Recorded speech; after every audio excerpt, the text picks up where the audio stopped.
রঙ্গ পিড়িতে খানি কহরে না যায়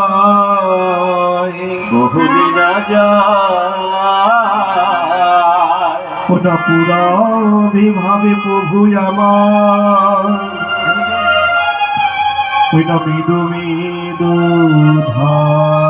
ওই না পুরা বেরো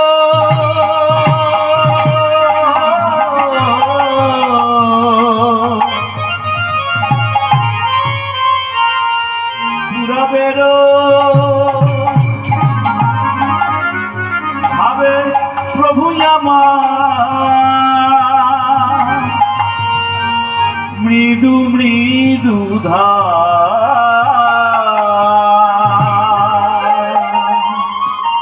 তাই বৈষ্ণব কবি গৌরহরিকে দর্শন করে হাতে কলম নিলেন আর কলম দেখি ভাব তাই ভাব দেখে পদকর্তা পদ রচনা করেছে একেবারে নাচত একেবারে নাচত নাচত গো উলুধ্বনি পায় উলুধ্বনি নাচত একবার নাচত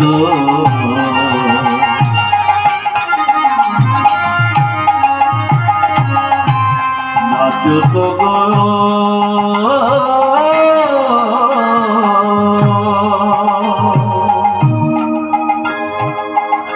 তাই কোথায় নৃত্য করছে না শিবাসন্ন। আচ্ছা মায়েরা নবদ্বীপে কারে গাছের হাত তুলুন তো, নবদ্বীপে গেছেন তো? আর কেউ জান? সবাইকে যাওয়া উচিত কিন্তু। কেন 84 লক্ষ বার জড়িতে ভ্রমণ করে এত সুন্দর মানব জনক প্রেম জীবন একবার শিবা সঙ্গটা দর্শন করে আসো, জীবন সার্থক হয়ে যাবে। কেন নিঃশ্বাসকে বিশ্বাস নাই, সংসার সংসার করে পরে যাব, খুব করে কখন প্রাণ পাখি চলে যাবে, দেহ কাঁচা পড়ে যাবে।